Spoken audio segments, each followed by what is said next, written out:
Hey, I'm Chris Cuomo. How you doing? I'm in the satellite truck again tonight. So let's get ahead of it instead of let's get after it, which is if the signal seems to go in or out, we got Blake Berman.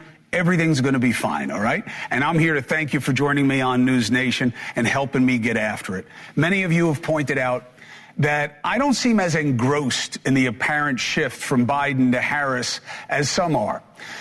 That's for two reasons. One, there's no competitive process with Harris and anyone else who wants it. And I just saw some letters to superdelegates from the Democratic Party, and it looks like they're going to try to wrap this up before the convention. So what am I supposed to cover? If it's just Harris and this is what they want, well, it is what it is. But more importantly, I'm much more interested, and I think you should too, but this is just food for thought. You do what you want, focus on what you like. I'm more interested in the why of a campaign than the who. I'm not naive. I've been around campaigns longer than most of you have been alive. But I know the who matters, but the rationale, why you're running, what your pitch is, that winds up being more relevant if you win in terms of the mandate that goes to the victor. The way I see it is message plus messenger that meets a moment. That's the magic of a true mandate. And I was holding out hope that Trump nearly getting killed might change his interest in appealing to our better angels. And that the Democrats would use this chance to change, to convince you all of what they are for and how they can make your life better. But I think that's just too hard compared to what works best these days. It's just easier for the two parties to battle to the bottom of which one is worse. So despite a nod to being changed by an assassin's bullet for a fleeting moment at the RNC, Donald Trump is offering you nothing but this. So now we have a new victim to defeat. Lion Kamala Harris, Lion, L-Y-I-N apostrophe. The most incompetent and far left vice president in American history. There's never been a lunatic like this. They say, sir, be nice. You just got hit with a bullet. Maybe he's changed. Be nice. And I'd love to be nice, but I'm dealing against real garbage. It's not be nice, it's be better. But he can't. And look, what he's saying works for a third of you, maybe 40%-ish, but enough to get to independent voters and really move the needle in the places that matters, the voters that, like you, critical thinkers, free agents. So you go from Trump, kind of wince, and then you look at Harris. And while the nomination is still in a little doubt, there's no doubt about what the initial pitch is. She's a prosecutor and he's a perpetrator. I took on perpetrators of all kinds. Predators who abused women, fraudsters who ripped off consumers, cheaters who broke the rules for their own gain. So hear me when I say, I know Donald Trump's type.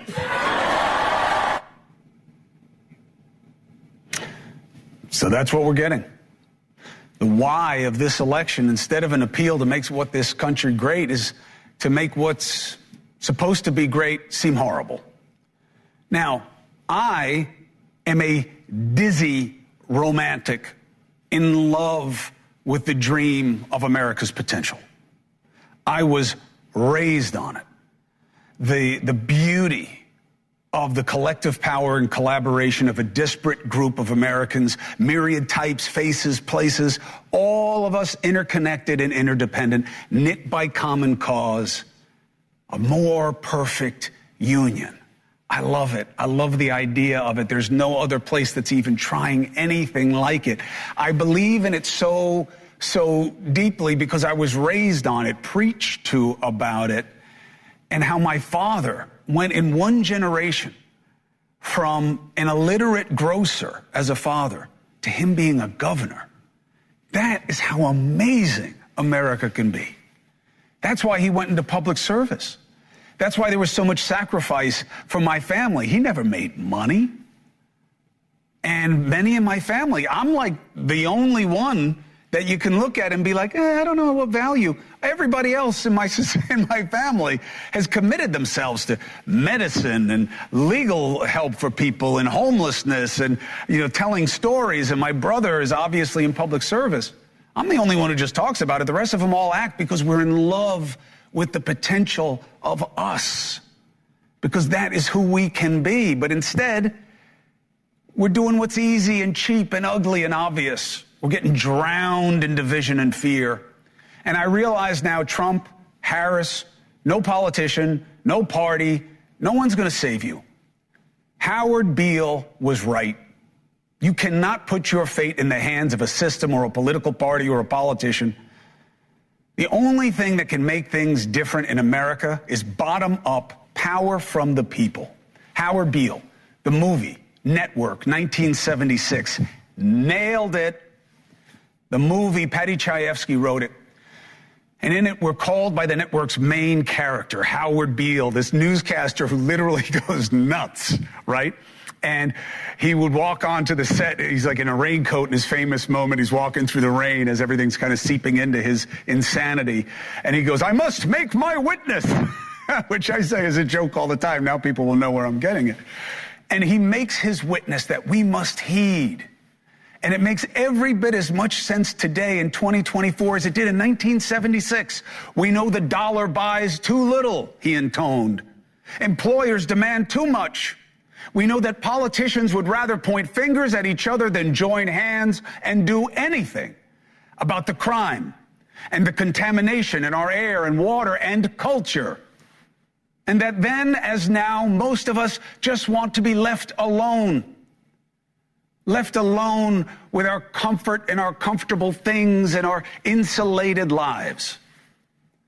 But we cannot surrender to that, he told us. He said, "I can't leave you alone, and neither can I." Isolation is not the answer. Not in a place that demands and depends on cooperation. Howard called all of us to get mad as hell and demand that you are not going to take it anymore. I love the speech. It gives me the tingles. And I believe it applies today, but I don't want you to get mad. I don't believe in it. I've spent so much of my life harnessing anger and outrage, inwardly and outwardly. And it can motivate the hell out of you. There's no question about it. But it doesn't always get you to a better end. Often it just gets you to a bitter end. So I don't want you to shout out your window and that you're mad as hell. Leave that for the candidates that want to play to your worst instincts. I want you, not in 1976, but in 2024, to get on your phones, not yell out the window, and get in the game. Let the people spreading the latest attack know that you are not buying it. I want you to hate on the hate. I want you to demand that Trump do more and better than just attack Harris as a type. And that's after they met on Tuesday and said, can you imagine the Republicans had to have a meeting and say, hey, don't say any racist things about Harris. Really? And yet that's just what they are. They're just not comfortable enough saying it out loud yet. Just tell him it's not working on you, that it's working against him. And then tell Harris, you want to step into the race, then step up. Say how you're going to fix the border issues that you were supposed to address years ago. The affordability issues that are dragging so many down and that we just heard Biden basically say don't exist. What is she for?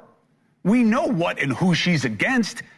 It's too easy to play that game, for Trump to play to race and rabid personal attacks with what right now is a dog whistle, but who knows what it will become. He's got nothing to lose by going low. People can't think any less of him. And it's just as easy for Harris to say he's worse than anything he and his people want you to believe she represents. But it's on you now. You have to demand better. They're not going to give it to you. This works better for them. And here's the good news. Everybody in the game needs you.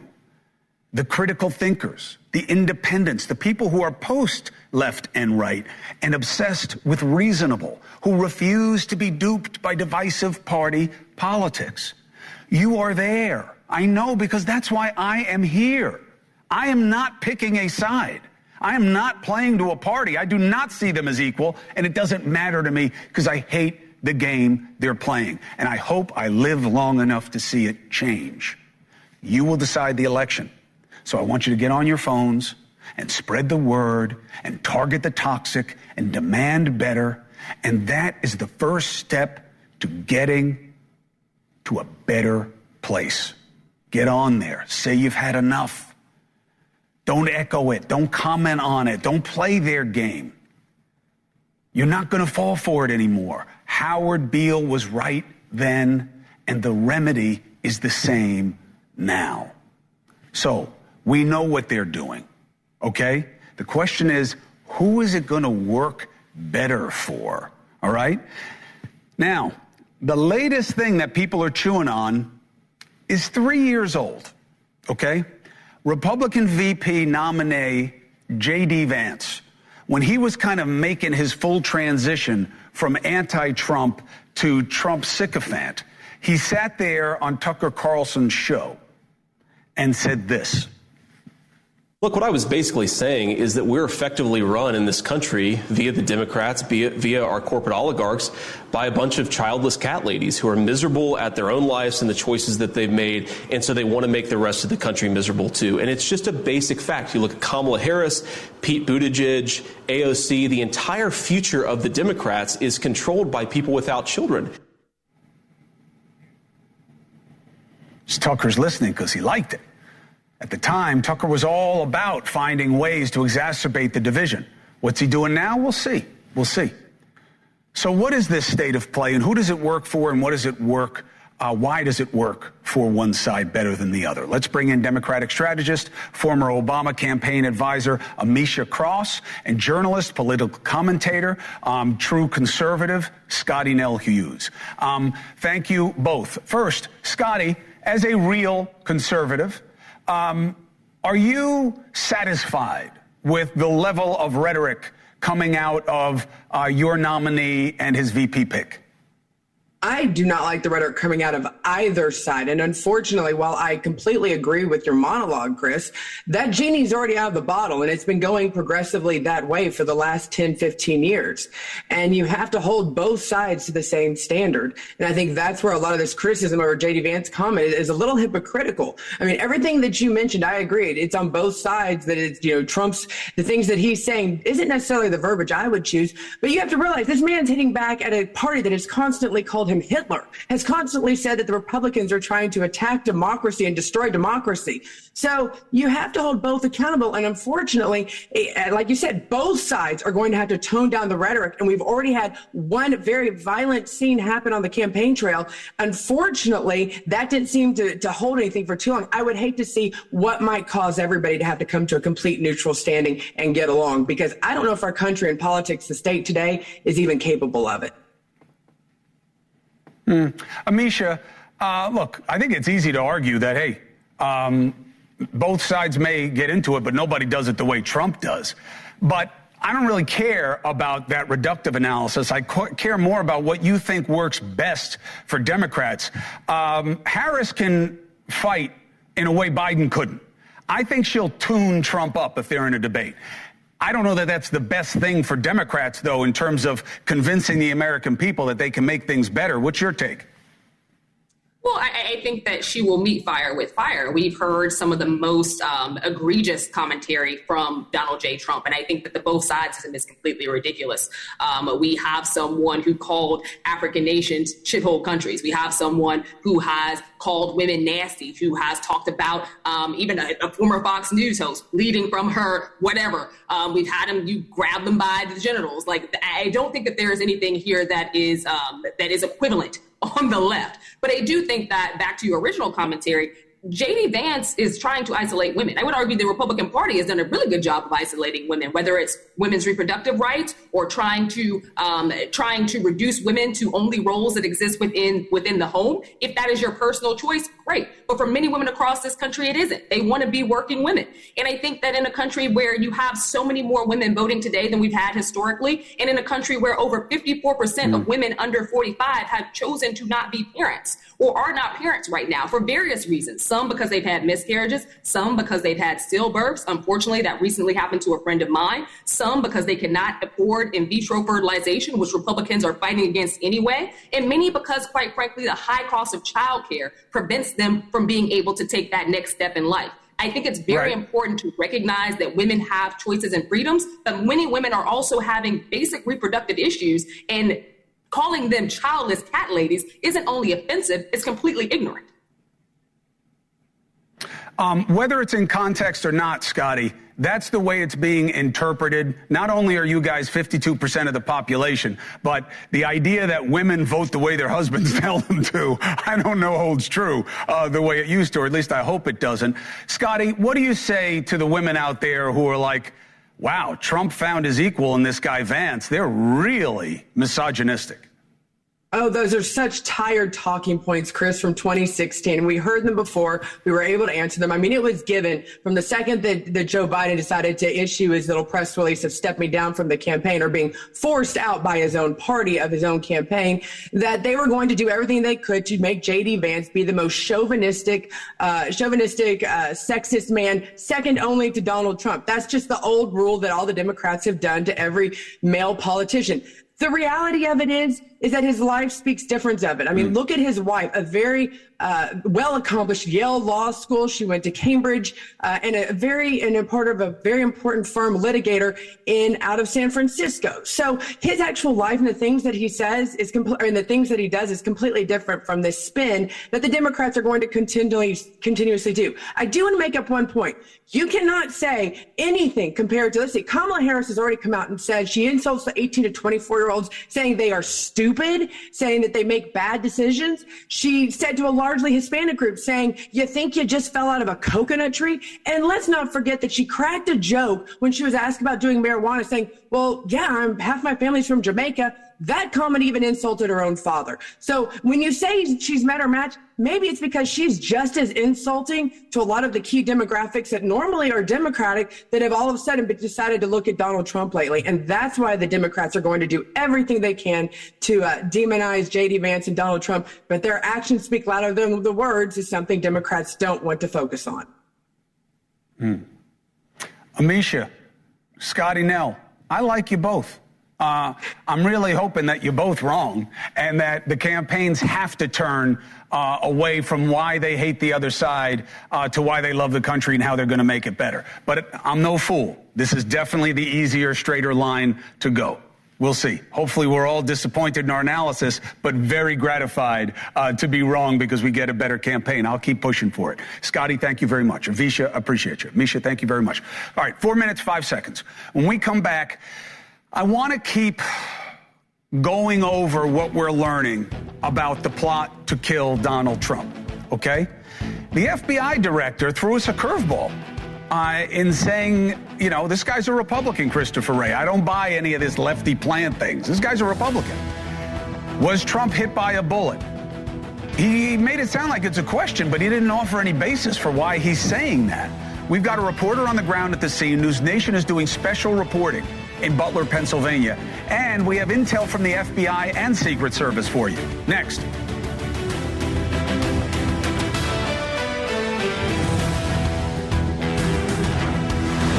Hey, I'm Chris Cuomo. Thank you for joining us here on NewsNation.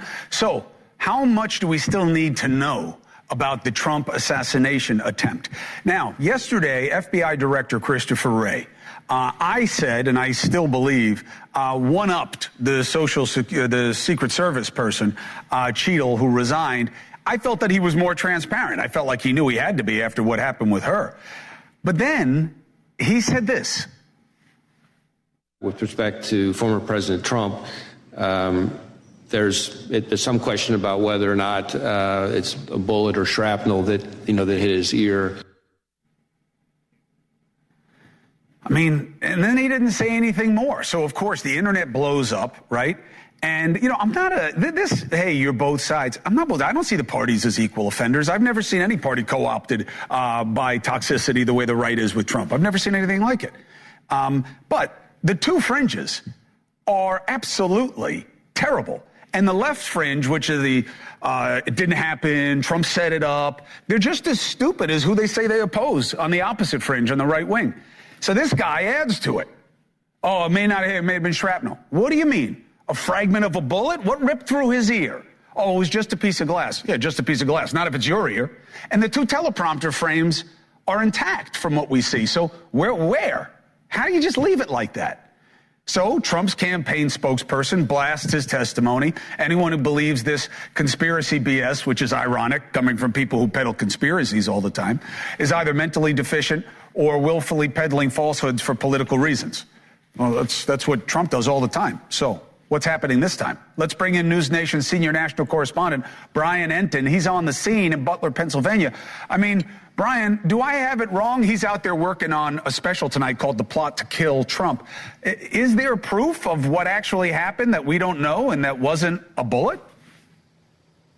I mean, look, come on. Does it really matter whether it was a fragment, whether it was something from the teleprompter, whether it was the actual bullet? It came within, half an inch of his head. The man was almost killed. We've been out here for 12 days, Chris. This is one of those stories that's been difficult to report because the feds, the state, and the local police all tell you something different. And even 12 days out, some of the stories and narratives have gotten farther apart. I want to show you our NewsNation drone, Chris. We've got it up right now. It gives you sort of a layout of the land out here in Butler. That's us in the tents. As we go back, you're going to see the barns with the red roofs right there. That red roof right there, that's where the Secret Service sniper was, up on top of the barn there. And then up there in the left-hand corner, Chris, you see that white building with the white roof. That's the building that the gunman climbed up on top of. And this is something new I want you to see. You see that orange fencing around the side of the building.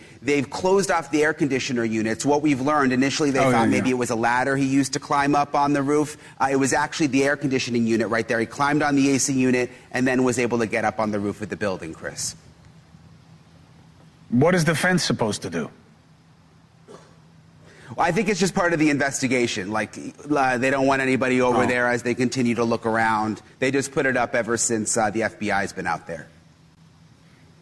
That place is like in the middle of nowhere. The only reason people were there is because Trump was there. I think they're going to be pretty safe in terms of passive interest in it. Brian Entin, I look very forward to the special. Thank you for joining us. Thank you for doing the job, especially at the level you do it at all the time. Appreciate you. All right, let's get some analysis Chris. On what we should be asking and what we need to know. Former executive of the U.S. Secret Service, Charles Marino. Former FBI Special Agent, Stuart Kaplan. So, first of all, Marino, I'll start with you. I don't understand. Help me understand what Ray was doing by saying that there's a question as to what it was, and then he doesn't kind of fill us in. What was that about? Man, I'll tell you, Chris, he was having such a good day, too, especially in light of the previous failed testimony from the former director of the Secret Service, which essentially caused her to resign. He laid out very clearly the scope in which the FBI was covering with respect to the investigation, what information he was going to be able to provide, where he might be limited. He set expectations very clearly, and then towards the end, he crashed and burned and fed right into the conspiracy theories that are floating around. Look, the public interest with respect to what his job is to provide as many details going forward that will ensure that the former president and other protectees of the Secret Service are going to be safe and are going to be able to campaign and hold office without fear of getting killed. And he failed to do that towards the end. What does it matter whether it was a bullet, a fragment, a piece of glass? The former president was still fired upon by somebody who wanted to see him dead. Right. And the overall security plan of the Secret Service failed. Right. And he got off, we believe, as many as 8 rounds, killed somebody, injured 2 other people. I mean, this is an unmitigated disaster. Now, Stu, to be fair, It's not the FBI's fault, right? They weren't in charge of security. The Secret Service was. And they're supposed to be investigating the plot, so I can get how the ballistics may not be top of mind for Wray. But what do you want the FBI to find out, Stu? Well, first of all, I thought it was very telling, quite frankly, Chris, that on the night of the shooting, Saturday night, Director Wray, as well as the director of the Secret Service, was a complete absentee. There was no more important time, given the instability of our democracy, that the American people were deserving of having at least the director of the FBI reassure everybody that everything was going to be done to get to the bottom of this. And Director Wray, only because yesterday he appeared before Congress, and literally his statement was completely irresponsible and, quite frankly, repugnant with respect to then pulling down the curtain. And I know I am the biggest supporter of the FBI, but I've been critical at times. His statement clearly is consistent with the optics, at least, that the FBI has been weaponized and is a political entity working on behalf of the administration. Now, let's be honest. This administration that's in power believes that Donald Trump and treats him as a pariah.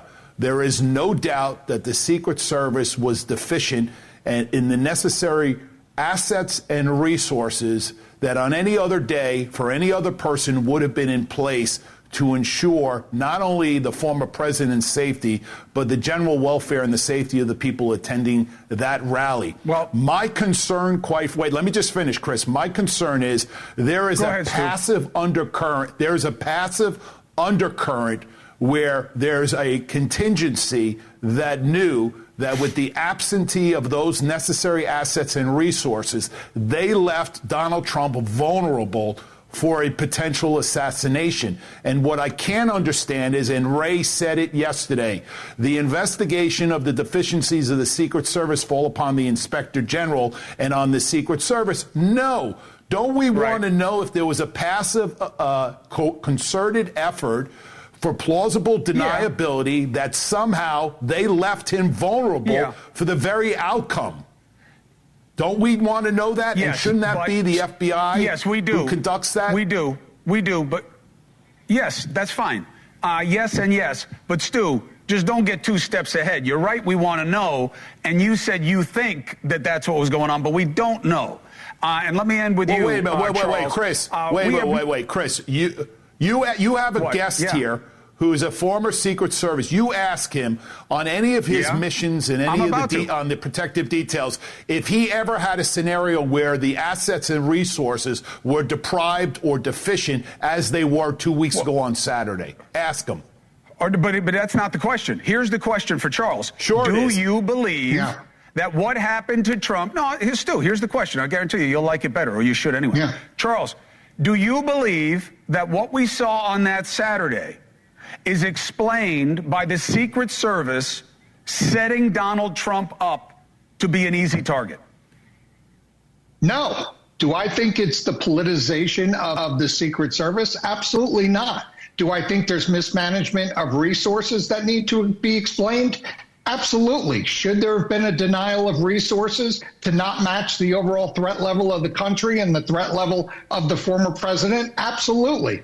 Those questions need to be answered by the Secret Service. Look, anytime you have a failed assassination attempt against any of the protectees, the Secret Service is going to have to explain how this catastrophic security failure occurred, especially when it comes from an elevated position with a direct line of sight 130 yards away from the former president. This should never happen. However, do I think politics is what set this up? No, I don't. I think it may have been a little bit of incompetence at the leadership level, maybe a shortage of resources or misallocated resources. But do I think it was politically driven? No, I don't. Well, I'll tell you who wasn't involved in it, no matter what it was, and I thank you both for being on the show. The men and women that dived onto Trump. To paraphrase Eric Trump, who came on with us the first night of the RNC, He has nothing but love, and his father has nothing but love and respect for the men and women who gathered around him and helped him get off. Stuart Kaplan, the questions are real, and I'm with your suspicions. Charles Marino, to be continued. Thank you very much. 4 minutes and 30 seconds. Coming up, we're going to take a look at another controversy, okay? This is America, baby.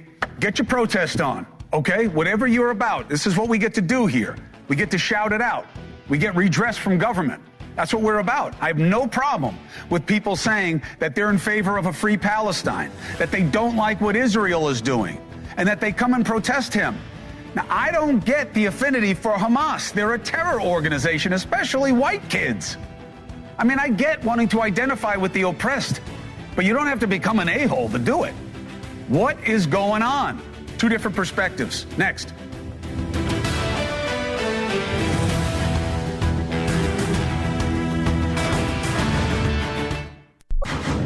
So yesterday, during the Israeli Prime Minister's address to Congress, protesters were doing their thing and doing more than they needed to do, in my opinion, defacing monuments by spray painting Hamas and Hamas's symbol on statues and setting the American flag on fire, and in some instances holding up or trying to replace it with the Hamas flag. Really? Today, members of Congress did the right thing, gathered to put the American flag back up where it was torn down, defaced, and burned. Then they recited the Pledge of Allegiance. One of them was Texas Republican Representative Dan Crenshaw, and he did what he's always done. He served his country, and he joins us now. Congressman, I appreciate what you did, and I appreciate you taking the opportunity to explain how you see it. You know, obviously you fought for our right to protest and for people to say things that maybe you don't like and maybe you disagree with.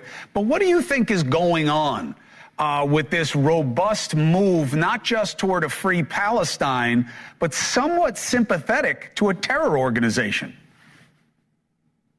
Yeah, I mean, there's multiple layers there. You know, first off, I want to give credit to Congressman Brandon Williams from New York. It was his idea to gather a bunch of veterans, and it was kind of last minute. We're ending votes at like 10:30 at night. Let's go over there and put those flags back up. We have some in our offices. Let's go do it. And then the Capitol, or not Capitol, but the DC police were very helpful. They let us do it. And I think it was a really good moment and good for people to see. Yeah, who are these people and where do they come from? I mean, they're not DC locals, first of all. They're bussed in by these radical groups. And where do those radical groups get their money? Well, I just wonder. It might be Iran. Iran has an interest in attacking the U.S. I mean, and I mean that in every sense. It's not just a kinetic sense, but it's also, attacking what we hold dear, attacking our ideology, attacking who we are, making us question it, making us question our friends and our allies and where we come from. So they bust all these people in. Many of them got violent. There was a lot of arrests. There was a lot of pepper spray used. There was assaults on police. And, look, free speech is free speech. We also have the right, by the way, to retort that they are useful idiots, just as Prime Minister Netanyahu called them. He said something along the lines of, if you are using Iran's funding to advocate for a terrorist group, you are nothing more than a useful idiot, or at least highly radicalized. And I'm not sure what they're even doing here in the first place, because you're aligning yourself with an ideology and an Iranian state, an Iranian government that has wanted the demise of the United States ever since 1979. Israel just stands in their way. We're actually their primary target. So when people are saying, yeah, but what's happening in Gaza is horrible. It's mostly women and kids. It's gone on too long, too severely, and they're all our weapons. And America should care about the oppressed more than this. Yeah, I mean, there's a lot of splitting of hairs there. I mean, it's not all our weapons, of course. It's mostly Israeli weapons. It's definitely not mostly women and children. It's mostly combatants. But this is war, and it's a really, really bad war, and it's a dense urban war. And to root out a terrorist organization that refuses to surrender, after, by the way, they brutally murdered over 1,200 Israeli civilians, you're going to get a very, very bad situation. I wish there was a third option. But Israel is in a position where they either choose not to defend themselves from this horrific attack, or they engage and actually defend themselves, and Hamas uses women and children as human shields. Oftentimes, they won't let those women and children out of the neighborhoods that the Israelis are trying to do operations in. They won't let that aid in. Now, of course, the other side simply denies these facts. And, and you're sort of just left hanging. You're either on one side or the other. You can advocate for a ceasefire, but the thing about a ceasefire, y'all, is that takes two. That takes two to tango. You can't just wish for peace. You can't just say, well, you should give up, and then that's peace. Well, of course that's peace if you just give up. If you just say, okay, well, fine, Hamas will continue to exist, and we'll just wait for the next attack. We'll wait for the next barrage of rockets over civilian neighborhoods, or wait for them to use gliders in and fly in and kill a bunch of innocent civilians who are at a rave, or burn babies alive. We'll just wait for that. That's a ceasefire has to mean something, and it has to mean Hamas giving up and ceding their power to some other authority in Gaza. Congressman Crenshaw, again, thank you for taking the time to put the flag back up. It is a moment worth seeing and worth discussing. And thank you for giving us context to how you see the situation as well. Appreciate you. To be continued. All right, now let's flip it and have one of the most eloquent articulators of why America should not be as involved in helping Israel do what's happening in Gaza, Dr. Cornel West, independent presidential candidate. Brother West, thank you for joining me. Always a blessing, brother. Salute your precious mother. And I want to thank you for your opening remarks, though, man. We got to somehow get beyond the lies and the revenge and the hatred. We got to talk about truth. We got to talk about justice. We got to talk about love. None of us have a monopoly on those three. But if we're not seeking them, then we're on our way to self-destruction. This is Herman Melville's Moby Dick and the Pequod and Ahab enacted in historical terms. And he's the greatest novelist and epic writer of American literature alongside Toni Morrison and Faulkner. Why is that important? Because the lies are so thick, though, brother. When I just heard my dear brother, what was his name, Crenshaw? When he just said there's more combatants than civilians. Come on, brother. Everybody knows that's a lie.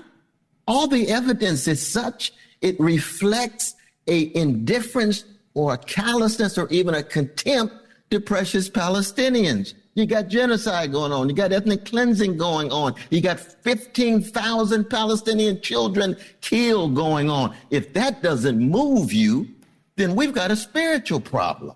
We've got a moral problem. We got people who just don't care. They're not concerned. And you think about the flag.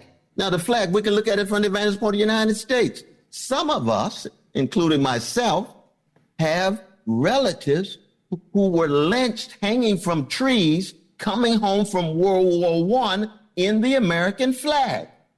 So the flag might mean something differently to different people. If your family have a flag, that's a different perception. That's going to be a beautiful thing because it might be accenting the best of America, and that's what that flag signifies. But for other people, it signifies something else. But these young folk, they're not tied to Iran. They see the flag and they hear rationalizations of massacres and genocide, and they take a moral stand.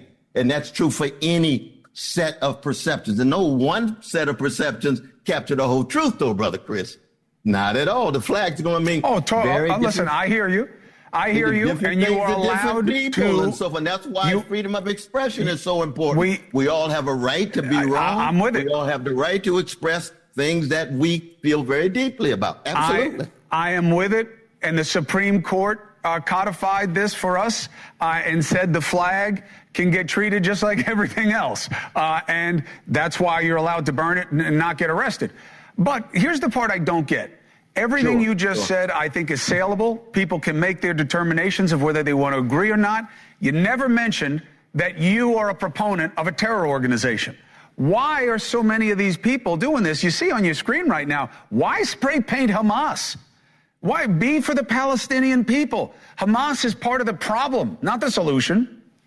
Well, I mean, one is you've got to be consistent in your characterizations of terrorism. If terrorism is defined as organized killing of innocent people, and I think the killing of any innocent person, Africa, Latin America, Boston, New York, any color, I think that's not only wrong, I think it's immoral. But if we're going to be consistent, then the IDF is a terrorist organization. It has organized in such a way. They have not been designated that by America. Hamas has. Innocent people. They've been killing innocent people. When we dropped bombs on Hiroshima, those are war crimes, Chris. Those are war crimes. I don't care what patriotic sensibility you have. Truth and justice and love are bigger than any flag, bigger than any tribe, bigger than any nation. So if Hamas kills innocent folk, of course that's immoral. Of course that's beyond wrong. If the IDF kills innocent folk, people won't say too much. They bring the head of the IDF to Congress and giving 40 ovations with no mention of the humanity of precious Palestinian babies and women and men who were being killed this very moment. And you know and I know, if those babies and innocent civilians were white or Jewish, and if Muslims or Africans or Arabs were doing that to whites and Jews, the U.S. government would have a very different response. That's the racist element. I believe a Jewish baby has exactly the same value as a Palestinian baby or a black baby and a white baby. We've got to hold up that bloodstained banner, Brother Chris. I understand where you're coming from, and you know I'm a friend and a fan. And I understand that when they look like you, America we don't always have to agree on these things and still be brothers, so you know. We don't always agree, but I always respect you, even if I don't get it yet. Dr. Cornel West, thank you very much for joining us, as always, and to be continued. All right, take a quick break, come back, final thought.